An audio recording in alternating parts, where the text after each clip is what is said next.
It's safe to say that NG Models' strategy has shifted. In the last year, 56% of United States aircraft have been re-releases. As such, this results in fewer unique releases for United States collectors. Is this shift permanent? Is this the future? Will NG Models change? Let's go ahead and find out, everybody.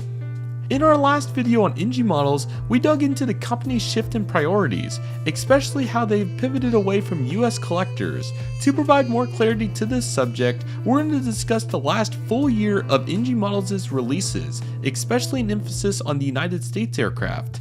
It's clear that this trend of NG's releases has been on display during this time frame.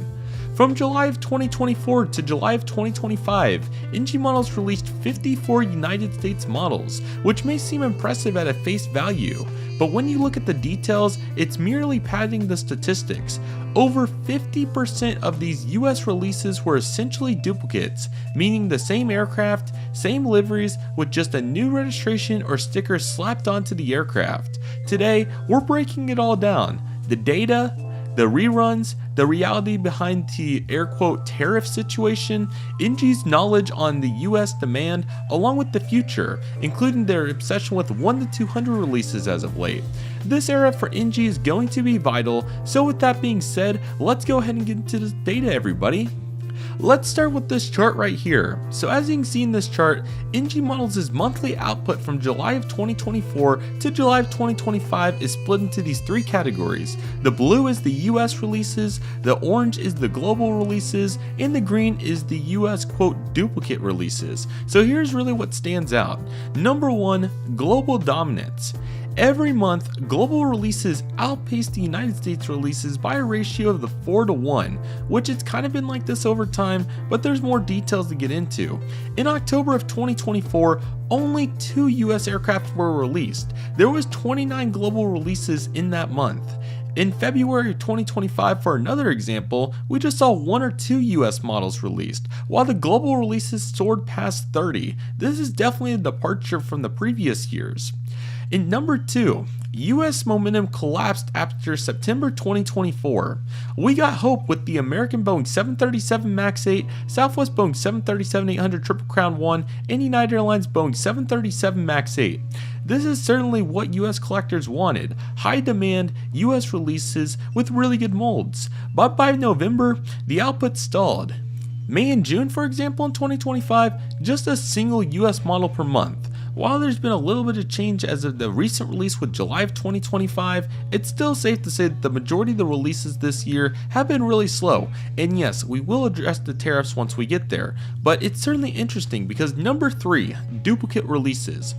While unique content dipped, duplicate releases did stay strong among US releases. These aren't new ideas though, they're just recycled molds, recycled liveries, and certainly new stickers added onto the aircraft. So let's talk about what exactly these duplicate releases are and why they're not exciting to United States collectors. Here's some notable examples. The Atlas Air Boeing 747-8 freighter, we got 6 registrations of this aircraft. Some of these featured just very minor sticker changes in a few different titles. 6 different ones. That really skews 54 releases, having 6 of them be the same exact subject. United's Boeing 737 MAX 8. We had 3 different registrations for this aircraft. This is the same situation, just a couple of stickers and a couple of different fonts here and there. Not major change, and what can you do when this aircraft's already been released?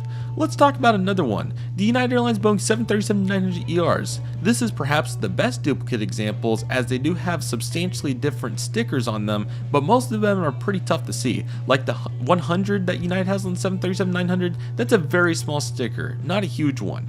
The American Airlines McDonnell MD-80s, we got 4 different tail numbers. I love the American MD-80, and I think it's really cool that they're doing different ones. That said, I think you have to start with the emphasis of new US subjects, and several examples are coming here in a moment. But anyway, for the American MD-80, several examples like the TWA Hybrid, Flagship Tulsa II, and so forth are new to the entire scope here of 1 to 400, the Flagship Tulsa II, for example, or working together. But once again, these are not particularly new subjects that haven't been done. Like, for example, the for NG particularly, the American Airbus A321neo or Frontier Airbus A320neos, or and any sort of aircraft like that, or very high demand ones, Alaska Boeing 737 MAX 9. So many examples. So it's safe to say that this isn't diversity, it's just quantity over quality. 30 out of the 54 US releases from July of 2024 to July of 2025 were essentially paint touch-ups. That comes in at 56%. Once again, I want to note the definition here of a duplicate for this video, to be very clear, is any aircraft that has previously been done by NG with a slight variation, meaning a sticker or some sort of slanted title or whatever it would be. So this is a huge change of pace from 2020, 2021, 2022. These numbers were way closer to 5 to maybe 20% tops, essentially non-existent relatively speaking. Now, it's commonplace for every other United States release to be a duplicate, and it's safe to say that's not healthy for their US sales. You look at retailers all around the United States, there are so many retailers that are not carrying many NG models anymore simply because of this right here. So with that being said, to get back to the purpose of what exactly is going on here, the big elephant in the room, the tariff situation. Previous discussions among many online forums and other places cite tariffs for the change of their release strategy. It's safe to say that there's more to the story with factual evidence. While the United States imposed tariffs on products from China starting around March or April of 2025, NG's shift away from US releases began 9 months earlier, in July of 2024, statistically speaking. No tariff barriers existed during this time, and we saw the same issues: stickers, duplicates, and most importantly, a lack of no new US subjects that NG hasn't made before, like an American Airlines Airbus A321neo, Frontier Airbus A320neo, Allegiant Air Airbuses, Avelo Boeing 737s, Alaska Boeing 737 MAX 9, United Airlines Evo Blue Airbuses, and the list goes on and on and on. So, if it wasn't for trade restrictions, it had to be a strategy change before March of 2025. NG deprioritized US releases long before the policy changed. It's a fact. This video proves it. The model aircraft database proves it. The NG Models website proves it. There is less releases in the last 9 months before the tariff situation even happened. That said, there is another reason why tariffs aren't good for the shift, and more on that later, getting back to the June and May 2025 releases. But you want to know the aspect that stings the most for US collectors and other collectors around the world that aren't from Asia, for example? NG knows that these collectors from the US and all these other places want more models. Their wish list system that they developed shows the top voted aircraft, and for example, for the US, the likes of JetBlue, Delta, and American aircraft soared to the top of the wish list. How many have we got? I think like 25 out of the 400 or 500 aircraft that have been approved, whatever the number is. It's high, I don't have it in front of me, but anyway, you can just see on Instagram comments to the tune of, quote, "Why is X airline not being released from the US?" end quote. And these comments are prominent everywhere else, from YouTubers to Discord servers to online forums. Collectors are loud from the US and all around the world. They make their voice heard. So why is NG Models releasing fewer new US subjects to US collectors in this case? It simply doesn't make sense to me. That said though, the new few NG releases we did get, they performed so well. The United Boeing 737 MAX 9 was a popular offering that's tough to find at this point. The Delta 100-year aircraft were essentially gone in a matter of weeks, as it was tough to find them. It took me a few months to get a deal that I wanted. And even the one aircraft that didn't make, the JetBlue A321 Blue Unity release, everybody loved it. It's a really cool livery. That said, we are still lacking likes of, once again, the Alaska Airlines Boeing 737 MAX 9, American Airlines Airbus A321neo, and other Airbus narrowbodies, for example, the A319 with fence tips, the A319 with sharklets, A320, and the list is long. Frontier Airbus A320 and A321neos. You can also even throw in A320s. We also have the Allegiant Air Airbuses. They haven't made a single Allegiant Air aircraft nor an Avelo aircraft. And the list goes on and on and on. That's not just a few missing aircraft that I mentioned. There are glaring blind spots in NG's US database. This has prompted collectors to either just wait it out or buy products from competing brands to fill the gaps.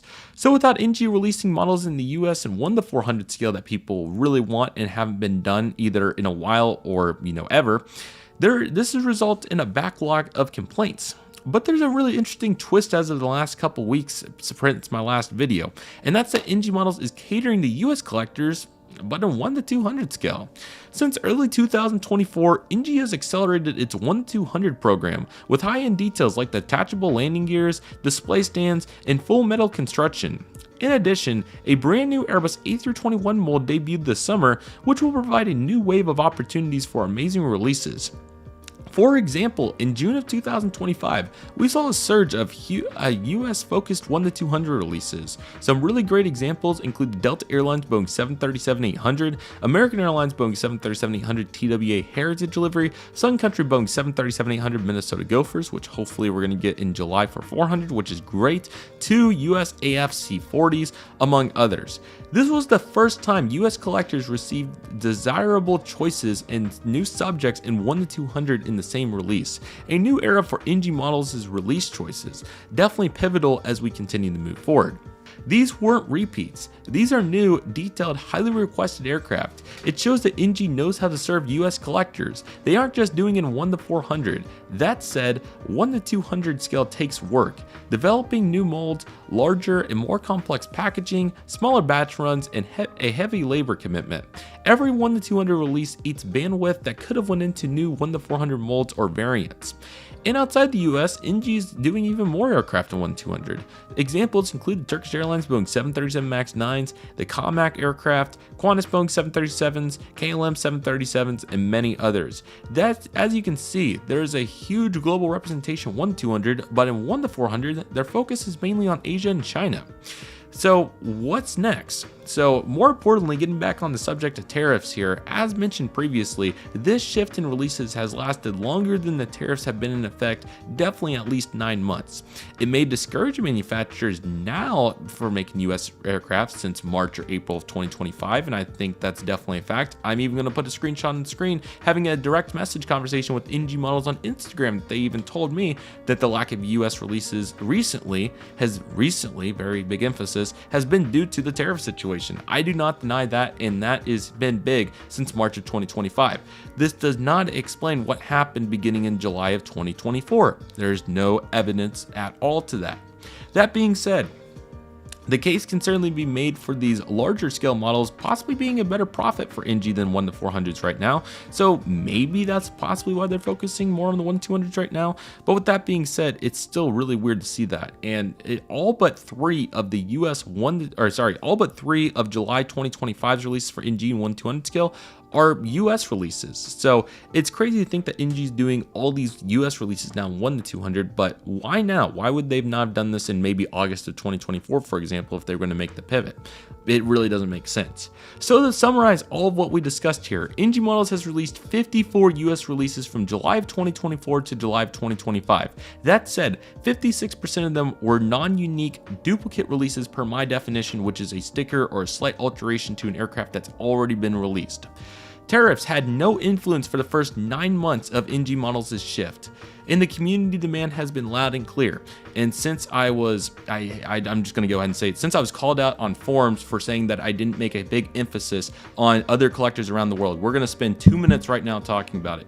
To everybody that's in Europe, Africa, South America, Australia, any other region in the world, everybody's vote matters. I mean, it is important. And we saw NG do some amazing work. And I think it was 2021 or 3. It was one of those years back there. I think they did more Europe releases than they did Asia and the US, which is awesome. That's certainly huge to see. And we want to see these model aircraft manufacturers really pivot and work off of these other countries around the world. It's really important to have representation from everywhere. And as a global collector myself, I have aircraft from Australia. I have aircraft from Europe. I want to be able to fulfill my model airport desires. And that said, it's not, once again, just about, the US collectors. Much as I love American 737s and Southwest, I also want to see Air New Zealand A321s and, other examples like, how about nobody has the, NG doesn't have the mold, but South African A340, for example, or a more realistic option, maybe like I'm trying to think of a good one here off the top of my head. I didn't script this part, but anyway, the point is that we definitely want to see it from all around the world. I'm not here to be selfish. I'm not here to be petty. This YouTube channel primarily focuses on the model aircraft market in the US. That's why I make US related videos. If y'all would like me to take a look at this from the global perspective, I would sure be happy to do so. But I wanted to integrate this here since I was called out on forums for not acknowledging that in the last video, despite there being a 30-second clip of saying those words. How about a 2-minute clip now? So that's cited and I keep receipts. So with that being said, I do want to touch on a couple of other perspectives here before we conclude this video. So that being said, we all have to come together as a community. I will admit, as a US collector, we are super fortunate to have so many options. My next model aircraft analysis video is actually going to be touching on the subject of Aviation 400, Panda models, JC Wings, and Phoenix releasing so many more, especially modern US releases compared to what they did in the past. And again, between all of that, NG and Gemini, we are super fortunate. And I certainly feel for those collectors, and I said this in the last video, I'm going to say it again, collectors in South America, Africa, Australia, Europe that don't get the exact planes they want. I just made a video on the model aircraft database analysis page, and I noticed that there was only a handful of releases that Gemini Jets has ever produced for. I think Africa was like 30 and South America was 40.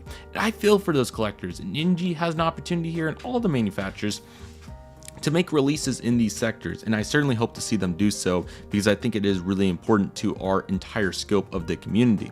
So what's going to happen next? It's going to be interesting. This 1 to 200 pivot's certainly been fascinating to watch. We will see what happens next with that. We of course also have the 1 to 400 situation going on right now that we discussed, and I really want to emphasize that the last video I wasn't clear enough on what I was trying to get to. I apologize about that, and I also did not mention the tariffs, which I proved my point here of why the tariffs did not have an impact on these duplicates. So I certainly want to make it clear that I apologize for the lack of direct acknowledgement. Sometimes when you make videos like this for the first time, you miss some critical components, and I didn't think about it from other perspectives. So I really made an emphasis in this video to touch on every aspect of the subject, not only the tariffs, but also looking at the 1 to 200 side of it, and also looking at profit and what works for NG. And I even have a DM that says for the recent time here that it's definitely been tariff based, but this started all the way back in July of 24. I have facts here on the screen for you, and this is the reality of the situation as it stands today.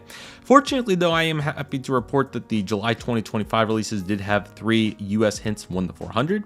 That's really exciting, and I'm certainly glad to see NG putting some work back into the 1 to 400 sector. What the future will hold, it will certainly be interesting, but this pivot started before the tariff situation, but now with the tariffs in place, obviously, who knows what's going to be next for all collecting. I certainly hope to see it get better. It's out of my control, and unfortunately, your all's as well. So all we can do now is collect as much as we can and find aircraft that we like that are currently out, and we will certainly continue to do just that as we move forward. I really appreciate you all so much for watching this video. I hope all of you enjoyed it. We'll definitely have more videos on NG. Definitely want to talk about CRP, the wish list system, and so forth. There's so many subjects to cover, and this company is never ending. And then Gemini definitely needs another video too, and the aforementioned video with the other companies. So really hope all of you enjoyed this. Feel free to let me know what you think in the comments below. I hope this provided quite a bit of clarity to the last video. And I apologize if I missed any particular sectors, but I brought not only data into this video, but I also brought very logical timeframes into it as well. That said, that'll do it for today's video, everybody. Thank you all so much for watching. Take it easy, everybody. Stay safe. Trust the process. Do you love and love you do. My name is CM Aviation. I want to thank you all so much for watching, and I'll see you all soon as CM Aviation is signing off.